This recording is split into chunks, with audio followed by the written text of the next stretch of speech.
Hey students, welcome to Education is the Life with your favorite Shilpa ma'am. Channel को subscribe जरूर करें और अपने दोस्तों के साथ शेयर करें। Let's get started. हेलो दोस्तों, कैसे हैं? आई होप घर पे होंगे और अच्छे से पढ़ाई कर रहे होंगे। तो कल के टॉपिक में हमारा निरक्षीय स्थिति आप पढ़ हो गया था और आज हम क्या पढ़ने वाले हैं, यानी तो टॉपिक बचा है और क्वेश्चन बचा है, यानी विद्युत द्विध्रुव पर बल आघूर्ण आपका बाकी है और उसका कार्य, यानी उस पर लगने वाला क्या कार्य। तो टॉपिक आपका बचा जो आज इस वीडियो में हम पढ़कर खत्म कर देंगे ये चैप्टर। तो चलिए पढ़ते हैं कि विद्युत द्विध्रुव पर बल आघूर्ण क्या है। तो पहले हम कॉन्सेप्ट समझेंगे फिगर बनाकर, उसके बाद उसको प्रूव करेंगे, फिर आपका ये पता चल जाएगा कि बल आघूर्ण क्या है। तो हमने एक समान प्रकार का क्या लिया, विद्युत क्षेत्र, यानी समान प्रकार का एक विद्युत क्षेत्र है, उस पर एक समान प्रकार का आपका विद्युत क्षेत्र है, उस पर विद्युत क्षेत्र की तीव्रता क्या है, ई है। क्या है? ई है। इस पर जो विद्युत द्विध्रुव उपस्थित है, विद्युत द्विध्रुव आघूर्ण जो होता है उस पर उपस्थित है, यानी विद्युत द्विध्रुव के दो बिंदु है, यानी ए और बी, दो बिंदु ए और बी, इन पर कैसा चार्ज, एक प्लस एक पर माइनस चार्ज है। फिर हम देखेंगे इसमें कि ये दोनों एक दूसरे के बीच में कुछ थीटा कोण बना रहे हैं कि नहीं बना रहे हैं। तो हम कह सकते हैं जो विद्युत द्विध्रुव आघूर्ण होता है वह विद्युत क्षेत्र की तीव्रता के कारण थीटा कोण बना रहा है, यानी दोनों के बीच में कौन सा कोण बन रहा है, थीटा कोण बन रहा है। अब हम देखेंगे कि इस पर, यानी इस पर, ये तो हो गया विद्युत द्विध्रुव आघूर्ण तथा विद्युत क्षेत्र की तीव्रता के बीच बना कोण जो कि क्या है, थीटा है, और इस पर कुछ बल क्या लगेगा, बल किसके कारण, विद्युत क्षेत्र की तीव्रता के कारण। तो हम कह सकते हैं विद्युत द्विध्रुव आघूर्ण पर जो बल लगेगा विद्युत क्षेत्र की तीव्रता के कारण वो आपका क्या होगा, F इक्वल्स क्यू ई होगा। जितना बल यहाँ पर उतना ही नीचे। तो ये बात आप क्लियर हो गई। और एक बिंदु, यानी दोनों बिंदु के बीच की दूरी को हमने क्या ले लिया, 2L, यानी विद्युत द्विध्रुव आघूर्ण में दो बिंदु हैं ए और बी, और दोनों के बीच की दूरी को हमने क्या मान लिया, 2L। विद्युत द्विध्रुव आघूर्ण के किसी एक बिंदु से खींची गई रेखा को हम क्या करेंगे, पीछे बढ़ाएंगे। क्या करेंगे, पीछे बढ़ाने पर हमें एक लंबवत रेखा प्राप्त होती है, जिसका नाम हमने क्या रख दिया, सी रख दी। क्या रख दी, सी रख दी। अब यहाँ पर ध्यान देंगे कि ये समकोण त्रिभुज आप दिखाई दे रहा कि नहीं दिखाई दे रहा, दिखाई दे रहा। तो ये आपका था फिगर। क्या था आपका, फिगर, यानी दो बिंदु मतलब समान प्रकार के जो क्षेत्र है, यानी एक समान प्रकार का आपका समान प्रकार का क्षेत्र है, उस पर जो तीव्रता है विद्युत ई है, और उस पर क्या हमने रखी, विद्युत द्विध्रुव आघूर्ण, जिसके दो बिंदु है ए और बी, दोनों पर कौन सा चार्ज है, प्लस माइनस, दोनों के बीच की दूरी क्या है, 2L, और उस पर लगने वाला बल किस पर, विद्युत द्विध्रुव आघूर्ण पर, किसके कारण, विद्युत क्षेत्र की तीव्रता के कारण, यानी F इक्वल्स क्यू इंटू ई। उसको जब हम पीछे बढ़ाते हैं तो हमें एक लंबवत रेखा प्राप्त होती है, जो कि एक समकोण त्रिभुज का क्या करती है, निर्माण करती है। और विद्युत द्विध्रुव यानी बल आघूर्ण को हम किससे प्रेजेंट करते हैं, टाउ। किससे, टाउ, टा या टार्क से। इससे या टाउ कह सकते हैं, टार्क भी कह सकते हैं, टा भी कह सकते हैं। टाउ बराबर क्या होगा, F, फोर्स लग रही कि नहीं लग रही है, लग रही है, F इंटू लंबवत, खींची गई रेखा कितनी है, लंबवत, यानी AC।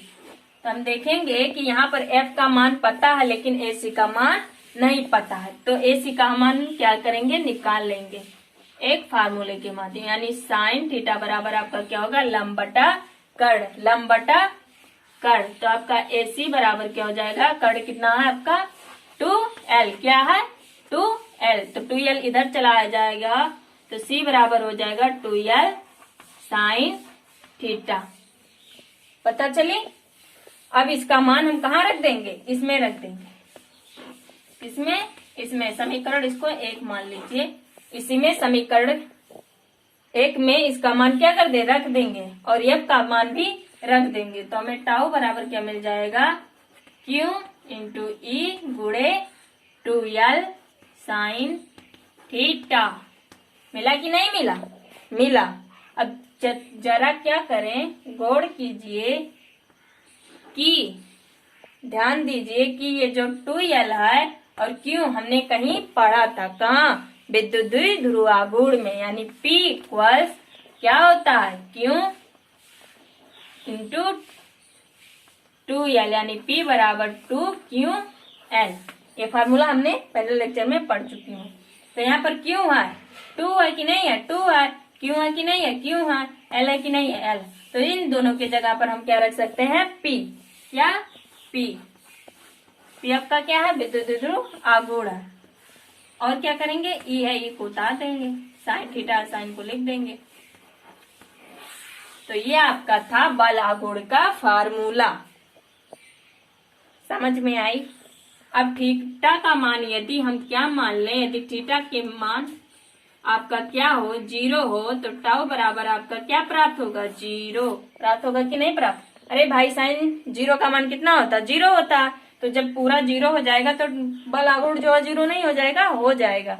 अब हम देखेंगे यदि मान कैसा हो, 90 अंश का हो, तो हमें क्या प्राप्त होगा? टाउ बराबर क्या प्राप्त होगा? P और E। इसी को हमें क्या करना था? ज्ञात करना था। 90 साइन 90 का मान कितना होता है? 1 होता है। तो 1 का गुणा इसमें जब करेंगे तो इतना ही तो आएगा। तो ये आपका था क्या? बल आघूर्ण। अब इसी में हम क्या पढ़ेंगे कि विद्युत द्विध्रुव पर कितना कार्य हुआ, कितना कार्य लगा। फिगर वही रहेगा, लेकिन जो डेरिवेशन रहेगा वो अलग रहेगा। तो ये अच्छे से समझ में आई? मिटा दें इसको।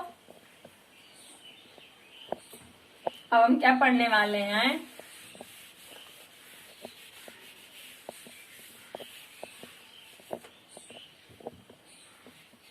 विद्युत द्विध्रुव पर कार्य। इसका मतलब ये हुआ कि विद्युत समान क्षेत्र में, विद्युत क्षेत्र में जो विद्युत द्विध्रुव आघूर्ण को है, विद्युत द्विध्रुव आघूर्ण जो है उसको घुमाने में क्या हुआ? कुछ कार्य करना पड़ेगा कि नहीं? सपोज दैट ये क्या है आपका? विरामावस्था में है, यानी एक जगह पर क्या है? टिका हुआ है। तो इसको गति में लाने के लिए कुछ कार्य करना पड़ेगा कि नहीं करना पड़ेगा? यानी ये जो विद्युत द्विध्रुव आघूर्ण है आपका वैसे वैसे विरामावस्था में उपस्थित है। कहाँ? एक समान विद्युत क्षेत्र में। इसे घुमाने के लिए, घूर्णन गति कराने के लिए हमें कुछ कार्य करना पड़ेगा कि नहीं करना पड़ेगा?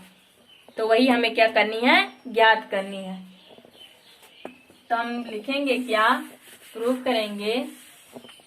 पहला स्टेप पहला ध्यान से देखिएगा, फिगर वही रहेगा। आपको सिर्फ इसे कार्य कितना किए वो आपको पता करना है। यानी विरामावस्था में था, इसे गति अवस्था में लाने के लिए, यानी इसका घूर्णन कराने के लिए विद्युत आघूर्ण का, तो जितना कार्य लगा उसी को हमें क्या करना है? ज्ञात करना है। तो देखिए, यानी लिखेंगे पहले स्टेप में थीटा कोण घुमाने में किया गया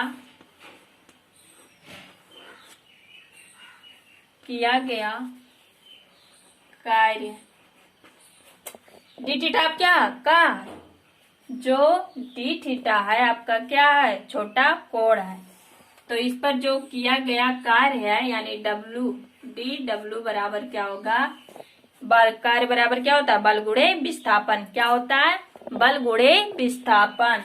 तो बल आपका क्या हुआ? टार्क हुआ, विस्थापन आपका हुआ dt। अब टा का मान अभी हम क्या किए हैं? टा का मान क्या किया? अभी टाउ का मान निकाले। कितना आया था? P E sine theta. पता चला? इतना समझ में आई? अब हम क्या करेंगे? तो छोटा कोण घुमाने में किया गया कार्य, यानी डी थीटा घुमाने में किया गया कार्य निकाल लिए। अब थीटा कोण घुमाने में किया गया कार्य वो कितना है वो निकालेंगे। यानी थीटा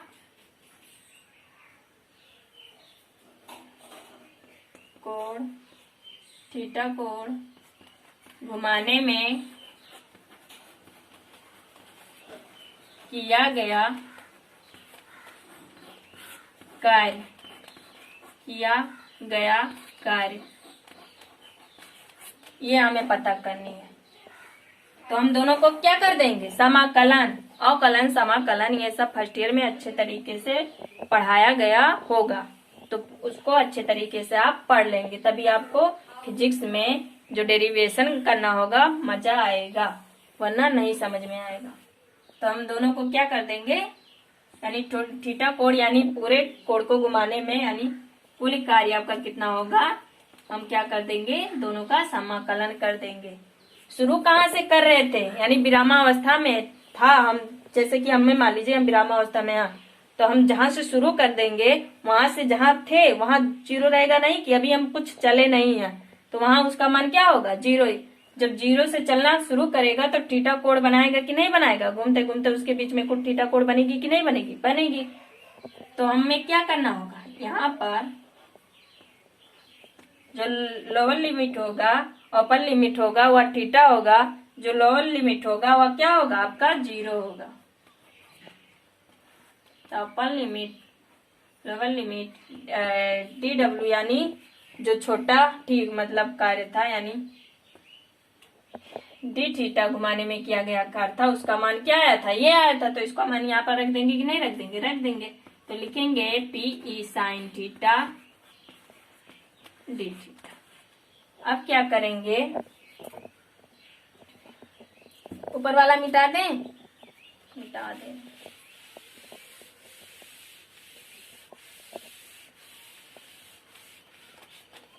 ये हमें प्राप्त हुआ क्या, ये। अब इसका जब समाकलन करेंगे तो W बराबर क्या होगा, इन दोनों को इस साइड ले आएंगे, तो हमें क्या मिल जाएगा, sine theta upon D theta. जब साइन थीटा का समाकलन करेंगे तो हमें क्या प्राप्त होगा, काश थीटा, क्या, काश थीटा। इसलिए कहती हूँ कि समाकलन अवकलन जो होता है उसे अच्छे तरीके से याद करके आना, तभी आप फिजिक्स को अच्छे तरीके से कर पाओगे। तो आपको क्या मिल जाएगा, यानी हमने बताया कि साइन थीटा का समाकलन जब करेंगे तो हमें क्या, माइनस काश थीटा मिल जाएगा। अपर लिमिट को रखेंगे, लोअर लिमिट को रखेंगे, तो हमें अब क्या मिल जाएगा, इस माइनस को हम क्या कर देंगे, बाहर लाएंगे, इस माइनस को क्या करेंगे, बाहर लाएंगे, तो हमें क्या मिल जाएगा, पहले क्या लेंगे, अपर लिमिट को, क्या किसे लेंगे, अपर लिमिट को। तो काश थीटा जो बराबर होगा माइनस काश जीरो, पहले अपर लिमिट लिए, फिर क्या लिए, लोअर लिमिट, फिर उसके बाद हमें मिल जाएगा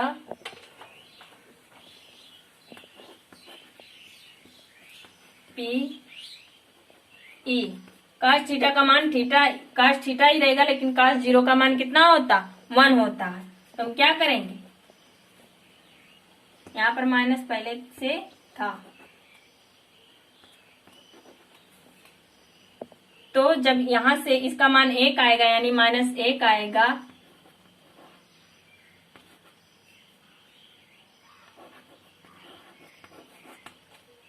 ये वाला उठकर इधर चला आएगा, ये काश इधर चला गया, यानी ये प्लस में है तो प्लस जाएगा, माइनस में माइनस, काश जीरो का मान कितना होगा, जीरो होगा, होगा कि नहीं होगा, होगा। अब हम क्या करेंगे कि W बराबर इस माइनस का गुणा इस माइनस से करेंगे तो हमें क्या प्राप्त होगा, प्लस, तो यानी P इंटू ई, कोष्टक में प्लस प्राप्त हो 1 और माइनस प्लस का गुणा यहाँ पर होगा तो क्या होगा, माइनस कॉस थीटा। यही आपका क्या था, विद्युत द्विध्रुव पर कार्य, यानी कितना कार्य हुआ। आई होप दोनों अच्छे तरीके से आपको समझ में आई होगी कि बल आघूर्ण क्या है तथा उसके माध्यम में कितना कार्य लगा, वो हम पढ़ चुके हैं। अब हम क्या पढ़ेंगे, एक टॉपिक छोटा सा और है, डेरिवेशन वही रहेगा, लेकिन यानी जो लोअर लिमिट है, यानी जीरो का मान हमें क्या कर देना है, 90 अंश, क्या कर देना है, 90 अंश। तो हमें क्या मिल जाएगी, स्थिति ऊर्जा, यानी विद्युत ध्रुव पर स्थित ऊर्जा की हमें गणना करनी है। तो हम जानते हैं कि कार्य बराबर, कार्य जो होता है एक प्रकार की ऊर्जा होती है, तो स्थिति ऊर्जा को हम, फिगर तो वही रहेगा, डेरिवेशन वही रहेगा जो हम करवाए हैं। सिर्फ आपको क्या करनी है, जरा गौर से देखिएगा कि इस जीरो की जगह पर हमें क्या रख देनी है, पाई बाई 2। क्या रखनी है, पाई बाई 2। तो पाई बाई 2 का मान जब रखेंगे तो cos 90 का मान कितना होता, 0 होता कि नहीं, 0 होता। तो हमें क्या प्राप्त हो जाएगा, यहाँ पर 0 रख देंगे तो हमें देखिए क्या प्राप्त हो जाएगा, W बराबर P cos थीटा।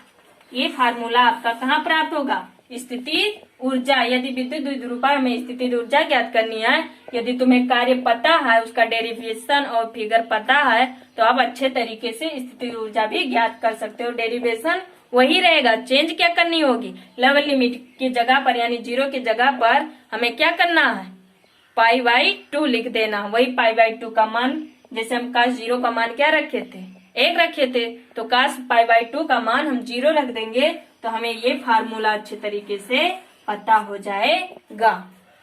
तो आज आपका कौन सा 3 टॉपिक्स हुआ, विद्युत द्विध्रुव पर बलाघूर्ण, उस पर कार्य और स्थितिज ऊर्जा।